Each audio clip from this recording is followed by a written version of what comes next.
हर बार जब बारिश होती, रीमा मैडम मुझे बरामदे से आवाज देकर भीतर बुला लेती। जब मैं कारण पूछता, वो मुस्कुराकर पर्स से पैसे निकालती और कहती, नितिन, जरा बाजार से सब्जी और दूध तो ले आओ।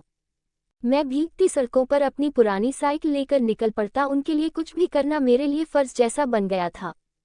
मैं 19 साल का था और मैडम के लखनऊ वाले बंगले में काम करता था। जिंदगी में पहली बार किसी ने इतना अपनापन दिखाया था। लेकिन उस रात कुछ अलग हुआ। तेज बारिश अचानक शुरू हो गई। मैं बरामदे में बैठा था कि रीमा मैडम ने दरवाज़ा खोला और बिना कुछ कहे एक गिलास गर्म दूध थमाया। फिर बोली, नितिन, आज बाहर मत जाना, चलो आराम करो, सो जाओ। उनकी आवाज़ में कुछ था, कोई अपनापन, कोई दर्द, या शायद कोई अधूरी कहानी। उस पल मैं कुछ समझ नहीं पाया, लेकिन वो रात मेरी जिंदगी बदल गई। आज मैं किसी और शहर में हूँ, इंदौर के पास एक छोटे से गांव पिपलिया में। यहाँ एक विधवा औरत के घर काम करता हूँ, अंजलि दीदी। उम्र में मुझसे कुछ साल बड़ी, पर दिल बहुत साफ। वो भी बारिश में मुझे कमरे में बुला लेती है, लेकिन रीमा मैडम वाली बात अब कहीं नहीं मिलती। पिपलिया गांव में रहते हुए 3 साल बीत चुके हैं और अब मैं उस दिन की बरसात को बहुत पीछे छोड़ चुका हूँ। लेकिन कभी कभी रात के सन्नाटे में जब बिजली कड़कती है और टीन की छत पर बारिश की बूंदें गिरती हैं, तो रीमा मैडम की वो हल्की सी मुस्कान, उनका गर्म दूध वाला गिलास और वो शब्द, चलो सो जाओ, आज भी कानों में गूंजते हैं, जैसे वो पल कभी बीता ही नहीं। अंजलि दीदी के घर अब मैं एक नौकर नहीं, बल्कि घर का हिस्सा बन चुका हूँ। दीदी की छोटी बहन सोनल पढ़ाई कर रही है और मैं उसका स्कूल छोड़ने और लाने का काम करता हूँ। घर के खेतों में मदद करता हूँ और कभी कभी गांव के बच्चों को भी पढ़ा देता हूँ। लेकिन सब कुछ ठीक होते हुए भी दिल के किसी कोने में रीमा मैडम की वो रहस्यमयी रात और उनका अचानक यूं बदल जाना एक रहस्य बनकर रह गया है। क्योंकि अगली सुबह जब मैं उठकर उनका दरवाज़ा खटखटाने गया तो बंगले पर ताला लटका मिला। पड़ोसियों ने बताया कि वो रातों रात शहर छोड़ गई, किसी को कुछ बताए बिना। सिर्फ एक पुराना अटैची ले गई और एक चिट्ठी छोड़ गई जिसमें सिर्फ इतना लिखा था, कुछ रिश्ते समाज की परिभाषाओं में नहीं बन सकते, मैं तुम्हारा हमेशा आभारी रहूंगी रीमा। ये पंक्तियां मैंने 100 बार पढ़ी होंगी और हर बार जैसे कोई अधूरी कहानी पूरी होने से पहले ही बंद हो गई हो। फिर भी मैं पिपलिया में अपने काम में लगा रहा, लेकिन किस्मत को शायद कुछ और मंजूर था। एक दिन जब गांव के मेलों में बाहर से आए एक महिला सामाजिक कार्यकर्ता बच्चों को पढ़ाने आई, तो मैंने उसे पहली नज़र में ही पहचान लिया। वो रीमा मैडम थी, अब साड़ी में, साधारण जीवन में ढली हुई, लेकिन वही आंखें, वही अपनापन। हम दोनों एक दूसरे को कुछ पल तक देखते रहे, फिर वो मुस्कुराई और मैं भी। उस दिन कोई बात नहीं हुई, न उसने कुछ पूछा न मैंने, लेकिन हम दोनों को पता था कि समय ने हमें अलग कर दिया था, पर सम्मान और यादों की डोर अब भी जुड़ी हुई थी। अगले दिन वो चली गई, लेकिन जाते जाते सोनल को एक किताब दे गई। एक दिन जरूर मिलेंगे कवर के अंदर एक पंक्ति लिखी थी। वो रात हमारी कहानी का अंत नहीं थी, बस एक विराम था, तुम्हारा रीमा।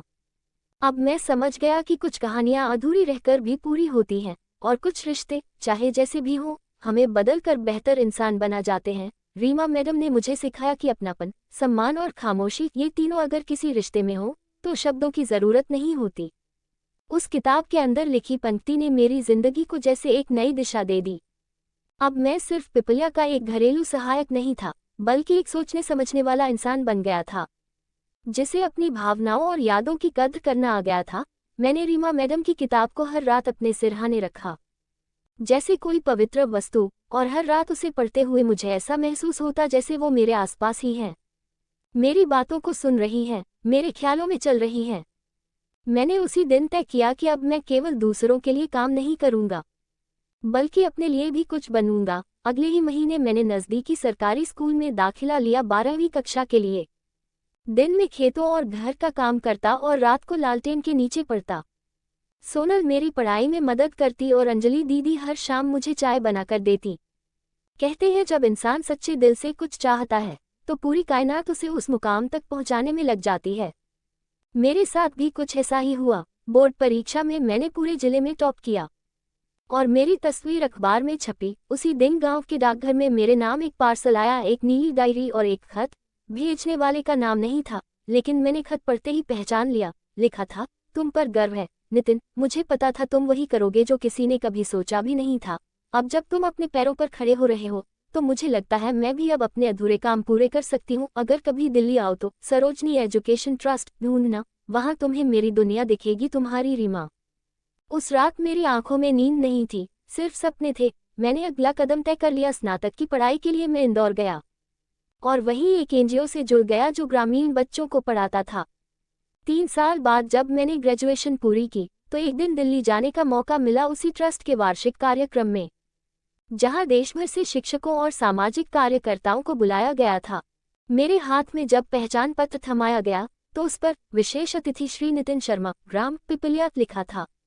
मेरे कदम कांप रहे थे क्योंकि मैं जानता था उस हॉल में कहीं न कहीं वो मौजूद होंगी।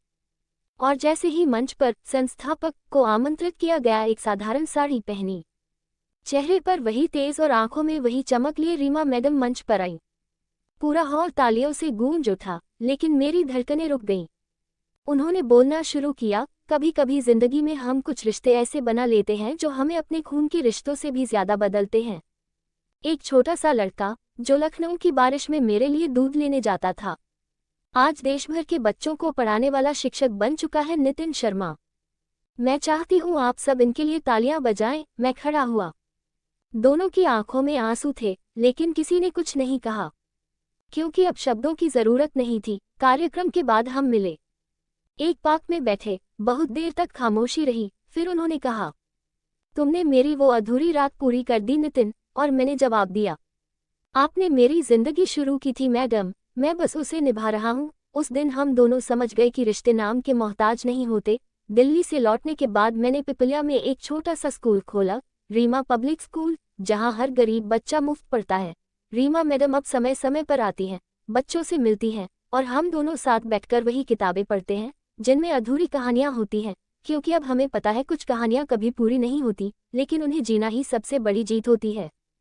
रीमा पब्लिक स्कूल की नींव पड़े अब 4 साल हो चुके हैं और स्कूल अब सिर्फ एक शैक्षणिक केंद्र नहीं रहा, बल्कि पूरे क्षेत्र के लिए उम्मीद की किरण बन चुका है, जहां दूर दराज से बच्चे पढ़ने आते हैं और हर कोने में मेहनत, अनुशासन और एक अजीब सी आत्मीयता की खुशबू फैली होती है।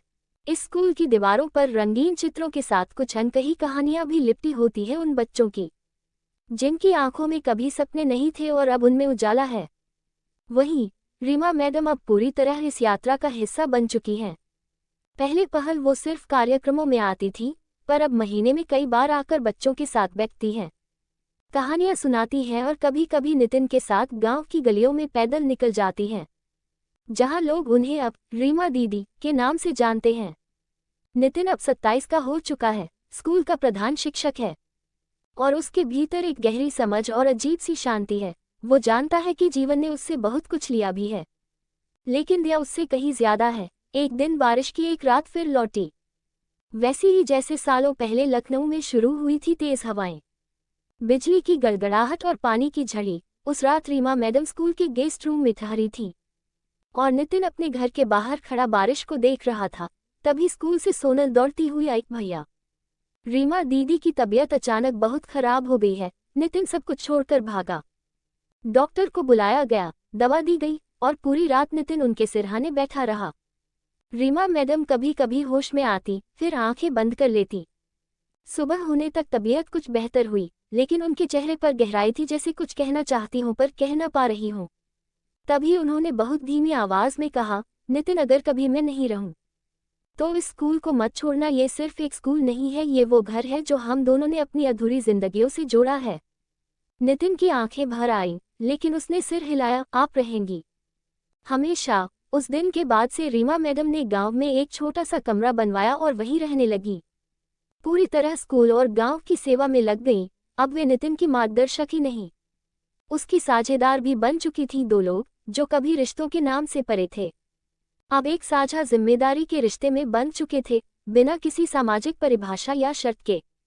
एक दिन जब गांव के एक बड़े आयोजन में श्रेष्ठ समाज सेविका के रूप में रीमा मैडम को सम्मानित किया गया, तो मंच से उतरते वक्त उन्होंने नितिन का हाथ थाम लिया, पहली बार सबके सामने, और कहा, मैंने अपनी सारी जिंदगी खुद को खोजने में गुजार दी, लेकिन जब तुम मिले तो लगा मैं खुद को पा चुकी हूँ। नितिन मुस्कुराया और हल्की सी बारिश फिर शुरू हो गई, वही बारिश जो अब उन्हें डराती नहीं थी बल्कि जोड़ती थी। उस दिन गांव की हवा में कुछ अलग था, जैसे सारे अधूरे मोड़, सारे छूटे हुए संवाद, सारे बिछड़े हुए रास्ते एक बिंदु पर आकर थम गए हों। अब पिपलिया सिर्फ एक गांव नहीं था, बल्कि उन 2 आत्माओं का घर बन चुका था, जिन्होंने प्यार को नाम देने की कभी जरूरत नहीं समझी, बस निभाया, हर दिन हर मोड़ पर और उस निभाए हुए रिश्ते में एक ऐसी गहराई थी जो शब्दों में कह देना मुमकिन नहीं था। समय बीतता गया और पिपलिया गांव अब पहले जैसा नहीं रहा। स्कूल की ऊंची दीवारों पर बच्चों की हंसी गूंजती थी और दूर दराज से लोग अपने बच्चों को यहाँ पढ़ाने लाने लगे थे। रीमा पब्लिक स्कूल अब केवल शिक्षा का मंदिर नहीं था, बल्कि एक ऐसी जगह बन चुका था जहाँ बच्चों को सिर्फ किताबें नहीं बल्कि जिंदगी जीने का सलीका सिखाया जाता था। रीमा मैडम अब 70 के करीब थीं। बालों में सफेदी उतर आई थी, लेकिन आंखों की चमक अब भी वैसी ही थी, स्थिर, आत्मविश्वासी और गहराई लिए हुए। नितिन अब 33 का हो चुका था और स्कूल का प्रमुख संचालक और पूरे गांव का मार्गदर्शक बन गया था। अब वो गांव में युवाओं के लिए कौशल विकास केंद्र चला रहा था, महिलाओं के लिए स्वयं सहायता समूह की अगुवाई कर रहा था और हर सुबह स्कूल में बच्चों को न सिर्फ पढ़ाता बल्कि जीवन के मूल्य भी बताता। लेकिन इस सब के बीच रीमा और नितिन के रिश्ते ने जो आकार लिया था वो दुनिया के किसी नाम में बंधा नहीं जा सकता था। वो एक दूसरे के पूरक बन चुके थे, जैसे नदी और किनारा अलग होकर भी एक दूसरे को पूर्ण करते हुए। एक दिन स्कूल में नई बैच का पहला दिन था और हर साल की तरह इस बार भी नितिन ने बच्चों से कहा, आज मैं तुम्हें एक सच्ची कहानी सुनाऊंगा, एक ऐसे बच्चे की जो कभी खुद स्कूल नहीं जा सका था लेकिन अब खुद स्कूल चला रहा है। बच्चे ध्यान से सुनने लगे और नितिन ने अपनी कहानी सुनानी शुरू की। पहली बार उसने रीमा मैडम की मौजूदगी में खुद की पूरी यात्रा साझा की, कैसे उसने लखनऊ की बारिश में पसीने और आंसुओं को मिलाकर खुद को ढूंढा, कैसे रीमा मैडम उसकी जिंदगी में आई और बिना कुछ कहे सब कुछ सिखा गई, और कैसे उसने एक टूटी ईंट से एक इमारत खड़ी की। कहानी खत्म होते होते बच्चों की आंखों में चमक थी और रीमा मैडम की आंखों में आंसू। उस दिन स्कूल के मैदान में वृक्षारोपण कार्यक्रम रखा गया और हर बच्चे को एक पौधा लगाने को कहा गया। जब नितिन और रीमा अपना पौधा लगा रहे थे, तभी पास खड़ी सोनल, जो अब खुद एक शिक्षिका बन चुकी थी, मुस्कुराते हुए बोली, आप दोनों ने न जाने कितनी जिंदगियां सींच दी हैं, अब ये पेड़ भी उसी छांव का हिस्सा होंगे। शाम को जब सब लौट गए, नितिन और रीमा स्कूल की छत पर बैठे चाय पी रहे थे। हवा में हल्की ठंडक थी और आसमान में बदलते रंगों के बीच एक गहरी शांति थी। नितिन ने कहा, मैडम, कभी सोचा था ये सब हो पाएगा? रीमा मुस्कुराई और बोली, मैंने तो बस एक लड़के की आंखों में जुनून देखा था और खुद पर भरोसा छोड़ दिया था। नितिन थोड़ी देर चुप रहा, फिर बोला, आप जानती हैं ना, इस स्कूल की नींव ईंटों से नहीं, आपकी चुप्पियों और मेरे विश्वास से बनी है। उस रात जब बिजली कड़कने लगी और हल्की बारिश फिर शुरू हुई, तो दोनों एक ही छत के नीचे बैठे रहे, बिना छतरी के, बिना डर के। जैसे अब बारिश किसी पुराने डर की याद नहीं थी, बल्कि उस वक्त का स्मरण थी जहां से ये सब शुरू हुआ था। और जब पहली बूंद जमीन से टकराए तो नितिन ने हल्के स्वर में कहा, ये बारिश अब डराती नहीं, बल्कि बताती है कि हम जिंदा हैं और अधूरी कहानियां भी जी सकती हैं।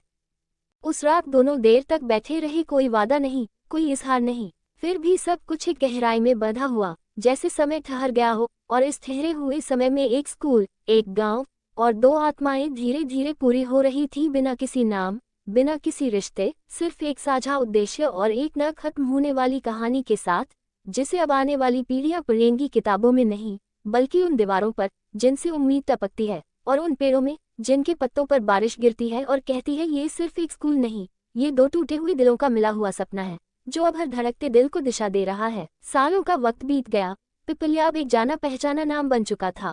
रीमा पब्लिक स्कूल से निकले बच्चे अब देश के अलग अलग कोनों में अपनी पहचान बना रहे थे। कोई शिक्षक बन गया, कोई डॉक्टर, कोई सामाजिक कार्यकर्ता और कोई तो विदेश में भी पढ़ाई कर रहा था।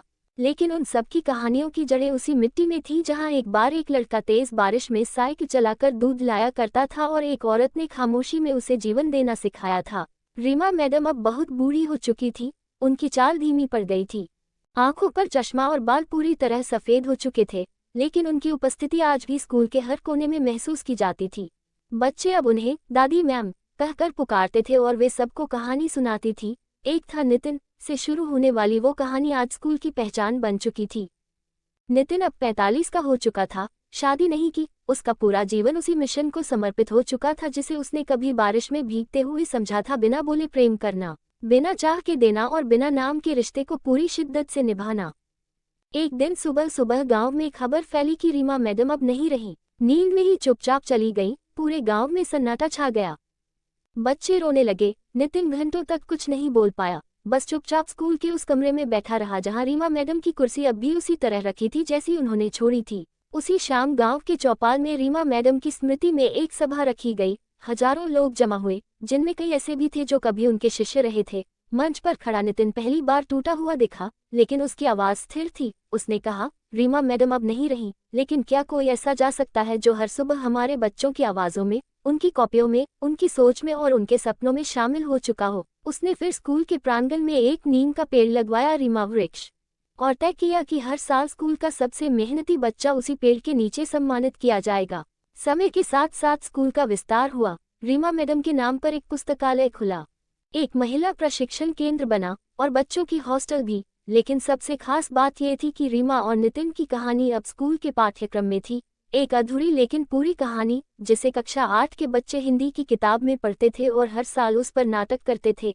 एक दिन स्कूल में एक लड़का दाखिला लेने आया, छोटा, दुबला, आंखों में झिझक और जेब में कोई सपना नहीं। नितिन ने उसकी ओर देखा और मुस्कुरा दिया, जैसे अपने ही बचपन को पहचान लिया हो। उसने कहा, नाम क्या है? लड़के ने डरते हुए जवाब दिया, राहुल। नितिन ने कहा, आज से तुम सिर्फ छात्र नहीं, मेरी कहानी का हिस्सा हो। और यहीं से फिर एक नई शुरुआत हुई। अब नितिन धीरे धीरे स्कूल के काम से पीछे हट रहा था। सोनल प्रिंसिपल बन चुकी थी और गांव के ही युवा स्कूल चला रहे थे। लेकिन हर सुबह रीमा वृक्ष के नीचे एक कुर्सी रखी जाती थी और उस पर नितिन बैठा बच्चों को वही पुरानी कहानी सुनाता था कि कैसे एक औरत ने बिना किसी वादा किए, बिना कुछ कहे, एक लड़के की जिंदगी बदल दी, और कैसे वो लड़का उस एहसान को कर्ज नहीं बल्कि कर्म मानकर निभाता चला गया। स्कूल के बच्चे आज भी बारिश होने पर सबसे पहले रीमा वृक्ष के नीचे दौड़ते हैं और गीली मिट्टी को छूकर कहते हैं, धन्यवाद रीमा मैडम, क्योंकि अब पिपलिया में बारिश डर नहीं देती, उम्मीद बनकर गिरती है। हर बूंद एक कहानी कहती है, और उन कहानियों के बीच एक लड़की और एक लड़का हमेशा जिंदा रहते हैं, बिना किसी नाम, बिना किसी रिश्ता, सिर्फ एक वादा निभाते हुए कि कुछ रिश्ते बस बने होते हैं सिखाने के लिए कि प्रेम का सबसे सच्चा रूप वह होता है जो चुप रहता है लेकिन सब कुछ कह जाता है। बरसों बीत चुके थे। रीमा अब इस दुनिया में नहीं थी, लेकिन उनकी उपस्थिति स्कूल की हर दीवार, हर शब्द और हर रिश्ते में महसूस होती थी। नितिन अब 50 के करीब था। बालों में सफेदी उतर आई थी, चेहरे पर समय की लकीरें थी, पर मुस्कान अब भी वैसी ही थी, शांत और स्थिर। उसने अपना पूरा जीवन इस स्कूल को समर्पित कर दिया, लेकिन समय और अकेलापन धीरे धीरे अब दिल के उस हिस्से को खुरचने लगा था जो उसने हमेशा रीमा के लिए बंद रखा था। रीमा के जाने के बाद नितिन ने किसी से दिल की बात नहीं की, पर अकेलेपन की खामोशी हर दिन थोड़ी और गहरी होती गई। एक दिन स्कूल में एक नई शिक्षिका आई, वसुंधरा राय, दिल्ली से ट्रांसफर लेकर आई थी। उम्र लगभग नितिन जितनी ही थी, आत्मनिर्भर, पढ़ी लिखी और अपने काम में समर्पित। पहली मुलाकात में ही कुछ ऐसा था कि नितिन जैसे कुछ पल के लिए रुक गया। उनकी बातचीत औपचारिक रही, लेकिन धीरे धीरे छोटे छोटे विषयों पर चर्चा शुरू हुई। बच्चों की पढ़ाई, स्कूल की योजनाएं, समाज में बदलाव और फिर कभी कभी बीती जिंदगी के भूले हुए पन्ने भी खुलने लगे। वसुंधरा की आंखों में भी एक अतीत था। उसने कभी शादी नहीं की थी, कारण नहीं बताया, बस इतना कहा कि कुछ लोग जीवन में देर से आते हैं, लेकिन आते हैं तो जीवन पूरा कर देते हैं। नितिन मुस्कुराया था, शायद रीमा की कोई पुरानी परछाई उसे याद आ गई थी। दिन बीतते गए और एक दिन वसुंधरा ने स्कूल के वार्षिक कार्यक्रम में नाटक तैयार करवाया, बारिश की एक कहानी, जिसमें रीमा और नितिन के जीवन पर आधारित नाटक मंचित किया गया। पूरा गांव इकट्ठा हुआ, बच्चों ने अभिनय किया और जब मंच पर रीमा और नितिन का पात्र एक दूसरे को बिना कुछ कहे बस देखकर मुस्कुरा रहा था, उस पल नितिन की आंखें भर आईं। वह मंच के सामने बैठा था और वसुंधरा उसके पास ही थी। उसने हल्के से नितिन का हाथ पकड़ लिया पहली बार, और वो पकड़ न कमजोर थी न मजबूर, वो पकड़ भरोसे की थी, साथ की थी और शायद उस अधूरी कहानी को एक नया अध्याय देने की थी। कार्यक्रम के बाद वसुंधरा ने कहा, मैंने वो नाटक इसलिए नहीं लिखा कि बच्चों को तुम्हारी कहानी पता चले, बल्कि इसलिए कि तुम अपनी कहानी फिर से जी सको, इस बार अधूरी नहीं। नितिन कुछ नहीं बोला, बस आंखें मूंदकर एक गहरी सांस ली, जैसे वर्षों का इंतजार अब पूरा हो रहा हो। और उस रात पहली बार उसने रीमा की किताब की आखिरी पंक्ति में एक और पंक्ति जोड़ दी, कुछ अधूरी कहानियां नई कलम से पूरी हो सकती हैं। फिर धीरे धीरे गांव वालों ने देखना शुरू किया, स्कूल में अब 2 लोग साथ चलते थे, एक साथ चाय पीते, बच्चों को कहानी सुनाते, पौधे लगाते, बारिश में खामोशी से छत के नीचे खड़े रहते, और उन दोनों की आंखों में कोई हलचल नहीं, कोई सवाल नहीं, सिर्फ एक शांत, समझदार प्रेम जो उम्र की सीमाओं से परे था, जिसमें कोई झिझक नहीं थी, कोई इजहार नहीं, फिर भी एक दूसरे की मौजूदगी में एक संपूर्णता थी। कुछ महीनों बाद स्कूल में सभी को आमंत्रित करके एक छोटा सा आयोजन हुआ स्कूल की 25वीं वर्षगांठ का। पर असल कारण कुछ और था। जब मंच पर नितिन और वसुंधरा साथ खड़े हुए और नितिन ने बच्चों से कहा, आज से स्कूल के प्रबंधक दो नहीं, एक होंगे, क्योंकि अब जीवन की बाकी कहानी हमें साथ जीनी है। तो तालियों से पूरा स्कूल गूंज उठा। किसी को अचरज नहीं हुआ, क्योंकि सब जानते थे प्रेम हमेशा ऊंचे स्वर में नहीं आता। कभी कभी वह जीवन की दूसरी बारिश में आता है, थामने के लिए एक ऐसा हाथ लेकर जो न रीमा का स्थान लेता है, न उसे मिटाता है, बस उस खालीपन को सहेजता है और उस जगह पर नए फूल खिलाता है। अब हर बारिश में वसुंधरा नितिन के साथ उस रीमा वृक्ष के नीचे खड़ी होती हैं। दोनों हाथ में छतरी नहीं रखते, क्योंकि उन्हें अब भीगना अच्छा लगता है, बारिश की पहली बूंद की तरह, जो जब दूसरी बार गिरती है तो सिर्फ मिट्टी को नहीं दिल को भी महका देती है। इस तरह एक कहानी जो अधूरी शुरू हुई थी, दो प्रेमों की गहराई से पूरी हुई, एक बीते हुए के प्रति सम्मान से और एक वर्तमान के प्रति समर्पण से। और यही है प्रेम का सबसे सुंदर रूप, जब वो उम्र, समय और नाम से परे होकर सिर्फ साथ बन जाए। निर्णय कंक्लूजन। ये कहानी एक साधारण लड़के नितिन और एक परिपक्व संवेदनशील महिला रीमा मैडम के बीच बने एक अनकहे, अनाम और गहरे संबंध की यात्रा है, जो समाज की परिभाषाओं से परे होते हुए भी पूरी सच्चाई और समर्पण से निभाया गया। रीमा मैडम ने नितिन को उसकी जिंदगी का मकसद दिया और बदले में नितिन ने उनके अधूरे स्वप्न को साकार किया। जीवन के अंतिम पड़ाव पर जब रीमा चली जाती है तो नितिन का जीवन फिर अकेलेपन में डूबने लगता है, लेकिन फिर उसकी कहानी में वसुंधरा आती है, एक और आत्मनिर्भर महिला, जो न केवल नितिन के जीवन का खालीपन भरती है, बल्कि रीमा की यादों का सम्मान करते हुए नितिन के अधूरे हिस्से को एक नए रूप में संपूर्ण बना देती है। सारांश समरी। ये कहानी एक अनाथ बालक से समाज निर्माता बनने की प्रेरणादायक यात्रा है, जिसमें एक महिला रीमा की चुपचाप दी गई प्रेरणा, एक गांव पिपलिया की पृष्ठभूमि और शिक्षा की ताकत मुख्य स्तंभ बनते हैं। कहानी रिश्तों की सीमाओं को तोड़कर भावनाओं के उस रूप को दर्शाती है जहां प्रेम शब्दों से नहीं, कर्मों और मौन के जरिए जाहिर होता है। अंतिम अध्याय में वसुंधरा के आगमन के साथ नितिन का जीवन एक नई कंप्लीटनेस पूर्णता पाता है, एक परिपक्व, गरिमामय और सच्चा प्रेम, जो रीमा की स्मृतियों को मिटाता नहीं, बल्कि उन्हें साथ लेकर भविष्य की ओर बढ़ता है। ये कहानी सिखाती है कि प्रेम कई रूपों में आता है, कभी मार्गदर्शक बनकर, कभी जीवन साथी बनकर और कभी एक गूंगी बारिश की बूंद बनकर, जो सब कुछ भिगो जाती है बिना आवाज किए। अगर आपको नितिन, रीमा और वसुंधरा की ये भावनात्मक और प्रेरणादायक कहानी पसंद आए हो तो लाइक जरूर करें, अपने दोस्तों और परिवार के साथ शेयर करें ताकि ये कहानी हर दिल तक पहुंच सके। कमेंट करके बताएं कि आपको सबसे ज्यादा कौन सा मोड़ दिल छू गया, और ऐसी ही और कहानियों के लिए चैनल को सब्सक्राइब करना न भूलें। आपका साथ ही हमारी सबसे बड़ी प्रेरणा है। धन्यवाद।